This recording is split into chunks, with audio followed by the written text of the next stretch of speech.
ang maliwanag. Senador Bato, naku po, ay mayroon na ring warrant of arrest at ulihin na rin ng ICC Interpol sa pakipagtulungan ho ng ating kapulisan sa pangunguna ni General Torre. Kinumpirma ni Senator Ronald Bato de la Rosa na mayroon na rin siyang arrest warrant mula sa International Criminal Court o ICC kasabay ni dating Pangulong Rodrigo Duterte. Nilinaw din ng senador na hindi siya magtatago at handang sumuko kung Alright, welcome back to my YouTube channel. I'm Andes Vlog. Ako, ito ho, breaking news. Senador Bato, may warrant of arrest na din. Senador Bato, ulihin na rin ng ICC Interpol at ni General Torre. Mga kaibigan, kung ito ay mayroon ng warrant of arrest. Nako, ay sinasabi ko na nga di ba? Lihim ang warrant of arrest na galing ho sa ICC. Mayroon po tayong pruweba, mayroon tayong batayan, mayroon tayong katibayan na lihim ang warrant of arrest ng ICC, hindi po binubulgar. Pag nahuli na at hinuhuli na, malalaman lang ho na mayroon pong warrant of arrest. Ang katulad ho ang nangyari dito ho kay dating Presidente Digong, na ngayon ay nandiyan na nakakulong sa Dahig, Netherlands. Dumating ho diyan kagabi, mga kaibigan. But bueno, ito ang ating bigyan naman ng highlight. Itong kanyang makakasama sa kulungan na si Senador Bato. Dahil mismong may nagkumpirma na ang warrant of arrest ay lumabas kasabay ho ni dating Presidente Digong ang paglabas din ng warrant of arrest nitong si Senador Bato. Ibabahagi ko po sa inyo kung sino ang nagkumpirma para sa lubos nyo pong pangunawa. Kaya pala kung mapapansin nyo ho, mga mahal kong taga-subaybay, itong si Senador Bato ay wala nung kapanahunan na inaaresto si Digong. Bigla hong nagtago sa bundok dahil may nabagit siya bundok di ba? Nagtago ho. At ang kanyang opisina hanggang ngayon yung main office niya, mismong pinag-opisinahan niya, ay nakalak ho. Baka ngayon nandiyan na sa loob ng Senado, mga kaibigan. Hindi po ito fake news, mga mahal kong taga-subaybay. Bibigyan ko po kayo ng latest update tungkol dito sa nagkumpirma. Mismong si Senador Bato, mga kaibigan, ang nagkumpirma na mayroon siyang warrant of arrest. Yan pong lahat, mga mahal kung taga-subaybay, ay pasensya na ako'y namamalat. Ibabahagi ko po sa inyo.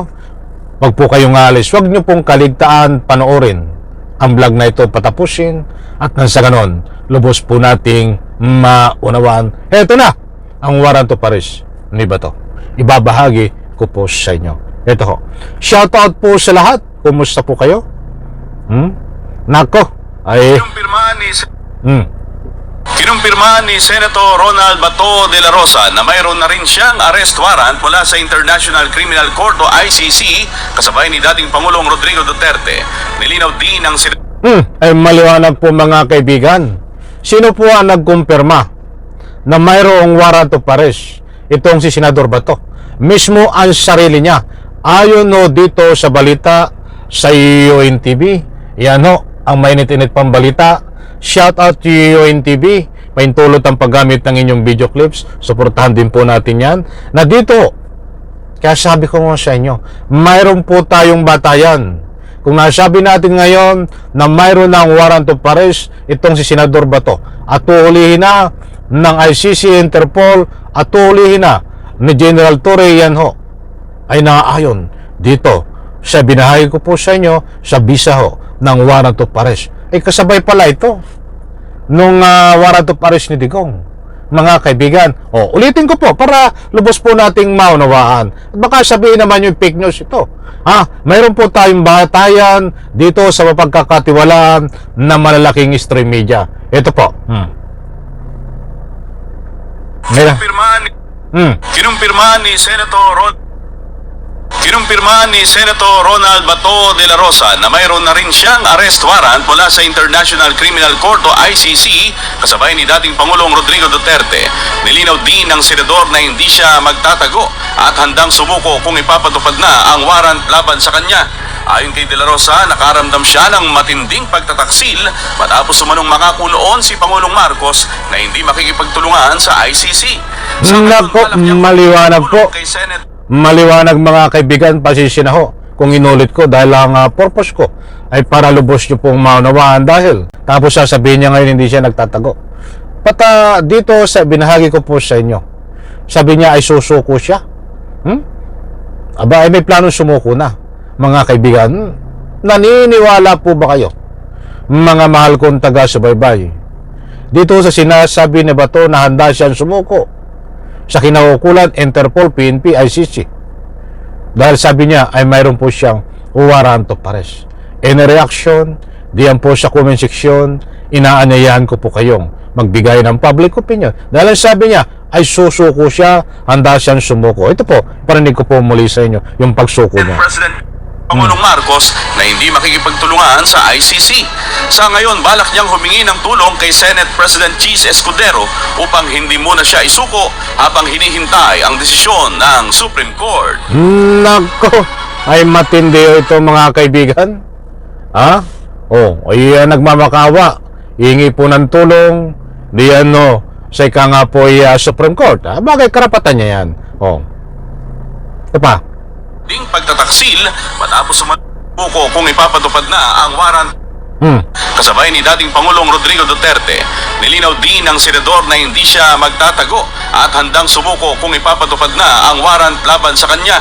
Ayon kay De La Rosa, nakaramdam siya ng matinding pagtataksil matapos umanong makakunoon si Pangulong Marcos na hindi makikipagtulungan sa ICC.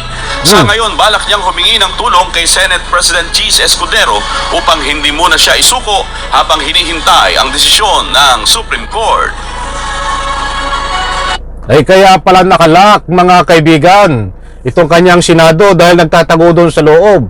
Dahil ayon po sa atin nakuha ang impormasyon ay kapag nasa loob ka ng Senado ay hindi ka po pwedeng arestuhin mga kaibigan. Mayroon po tayo nakuha ang impormasyon dyan. Kinakatok nga ng mga reporter ay ayaw sumagot kahit nasa loob. Nanginginig sa takot. Nanginginig ho. Nanginginig ang tuhod. But ito malinaw ho dito. Ang sabi niya, mayroon siyang warrant of arrest, sarili niya nagkumpirma, at handa siyang sumuko, mga kaibigan. But humihingi po siya ng tulong na kung maaari ay wag siyang ibigay ng Senate President, mga kaibigan. Ibig sabihin, wag siyang ipahuli muna diyan sa Senado. Ayun ang gusto niyang ipunto susuko ka pala, sabi mo. Ba't hihingi ka pa ng tulong? At bakit ka nagmamakaawa dito sa Senate President na huwag kang ibigay sa Interpol, huwag kang ibigay kay General Torre dahil si General Torre ang nanguhuli. Mga kaibigan, siya ang nangunguna dito sa paghuli. Ito pa. Dipit pa sa aking hinihintol niya nag-usap kami sa mga ganyan. Nag-never niyang siyang mag-cooperate So walang sasalita? ICC. Talagang sinabi niya sa akin, hindi siya cooperate sa ICC. Sabi niya sa akin nun, huwag na mag-alala, hindi ko cooperate sa ICC. Dahil after ninyo, who's next? Magkakami na naman. Yan ang sabi niya sa akin. So ano pang kakaramdam niyo, sir, ngayon? Feeling betrayed. Sir, last Betrayal to the max. Yan po mga kaibigan, ang latest update kay Bato.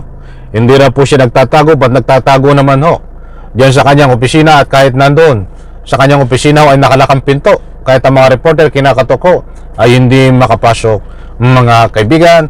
At ito ang maliwanag, Senador Bato, naku po, ay mayroon na ring warrant of arrest at ulihin na rin ng ICC, Interpol sa pakipagtulungan ho ng ating kapulisan sa pangunguna ni General Torre, mga kaibigan. Disclaimer lang ho, mga mahal kong taga-subaybay, na hindi po ako ang may sabi na mayroon ng warrant of arrest itong si Senador Bato, siya mismo ang nagkumpirma na siya ay mayroon ng warrant of arrest galing ho sa ICC Interpol. At syempre, ibinahagi ko po sa inyo itong mainit-init pa na balita galing sa UNTV. So abangan po natin, at gusto ko lang pong paliwanag po sa inyo, ay totoo ba ito?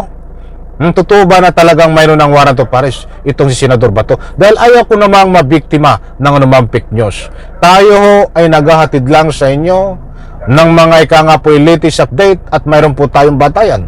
Katulad niyan, mismo siya ang nagkumpirma, mga kaibigan, si Senador Bato, na mayroon siyang warrant of arrest. At ang panindigan po natin, ang ICC ho ay talagang lihim, hindi po binubunyag kung may warrant of arrest na. Katulad ng nangyari po kay Digong, at dito kay Senador Bato. Abangan po natin kung totoo ang sinasabi niya na mayroon siyang warrant of arrest at hulihin na. Muli po, isang like ko sa video na ito. Bye-bye, palapakan.